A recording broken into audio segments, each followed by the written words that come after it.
Hello friends and book babes, welcome back to the channel and Vlogmas. Of November I read 6 books, so let's just talk about them. So first, I finally finished the Six of Crows duology, so I read Crooked Kingdom and I gave it 4.5 stars. Honestly, I feel like that was a generous rating because I did get a pretty major spoiler dealing with one of the members in this found family saga. And so I feel like it ruined the whole experience for me. I would have been a lot more shocked and more invested, I think, of the reveal of that happening if I didn't get that spoiler. So to me, I felt like it was probably more of a 4-star, but I decided to give it that 4.5-star rating since I did have that spoiler, and I feel like I really did enjoy the book. I loved the ships that are in it. I love the characters. I did like the pacing. I do think it was a little bit too long for my liking. Could have got rid of some of the stuff in the middle, I think, but overall, I do really like the duology and I would recommend it.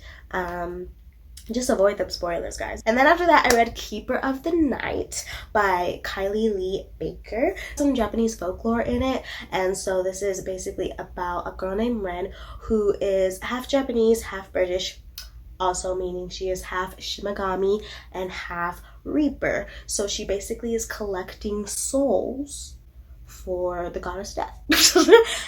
The end. I did really enjoy this book. There is a second book that I do plan on reading in December to finish off the duology. I did enjoy the whole internal struggle that Ren was facing, that we got to see of her being half Japanese and half British, half Shimagami, half Reaper. The whole inner identity crisis you basically have being a mixed person.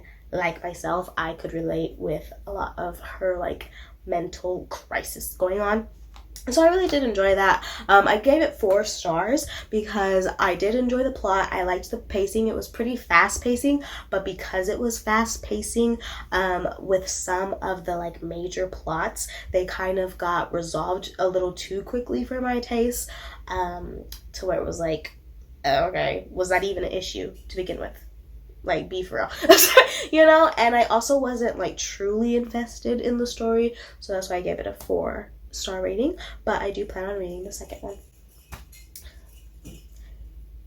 If you hear any jingles going on, it is the cat, okay? My apologies.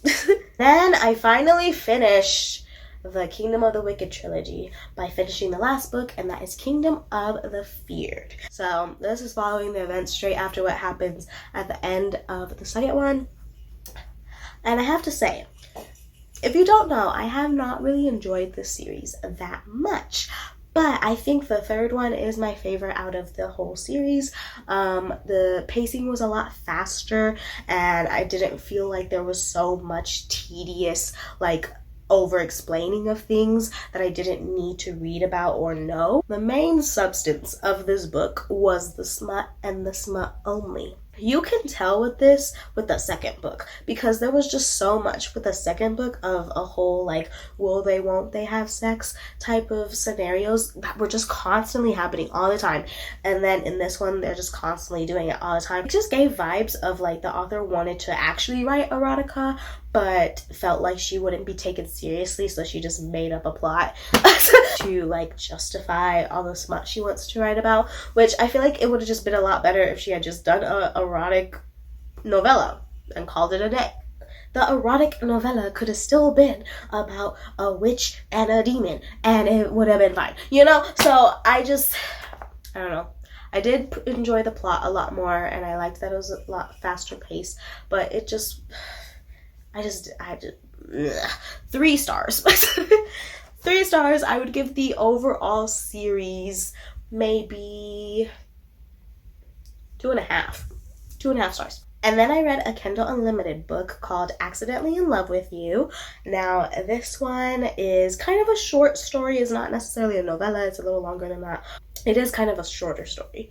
I think I read it in 4 hours. It is a Black romance that we love to see. 2 adults just navigating how to be together. And I was here for it. There was a little bit of an insta-lovey thing going on, but it was very like subtle, and they did have time to like be by themselves after the whole insta lovey meeting, to where like it was like, oh, it's okay, you know. And I just feel like this book is really like, the couple is mature and like just not gonna do a bunch of dumb stuff. It was just very, the couple was very mature, which I enjoyed a lot, you know, reading romance. And a lot of couples do not be mature and do not be communicating, but this couple was the most realistic of a couple, and so I really enjoyed them for that. There was a jealous ex-girlfriend plot that I really was not into. I never enjoy jealous ex-girlfriend plots at all. So I wasn't here for that. I gave it 4 stars, but I still really did enjoy it, and I really do want to read more from this author. So I did like it, and I would recommend. I finally finished the Cruel Prince trilogy this month. So I read The Wicked King, the second book. Now, after the events in The Cruel Prince at the end of the book, this is following 5 months after that. I really did enjoy this one more than the first one. The first one, it was just kind of like slow for me, and I just wasn't into it. But this one I did enjoy a lot more. I do think a whole lot of nothing was happening until like 60% in. So because of that, I still did give it 3.75 stars. I did like it more. I really was into the ending, the cliffhanger and everything, but it just took a while to get into it. And I feel like with it being the second book, there shouldn't really be that, you know? There shouldn't be a whole lot of nothing happening. And then I finished Queen of Nothing, which is the third book in the trilogy. And this one, bro, this one is by far my favorite of the books in the series. And I just loved it so much, guys. I was kicking my feet so much. I loved it. This is following the events pretty much right after the cliffhanger of the second one. There may be a month or two. I don't know. I don't remember. Don't ask me. But I really did enjoy this one. It was a lot faster paced. I actually cared about the plot in this one. With The Cruel Prince, my real problem was that I didn't really care about the plot, and I only cared about Jude and Carmen. That was the real issue. So with this one, for me to actually care about the plot and enjoy it, yes.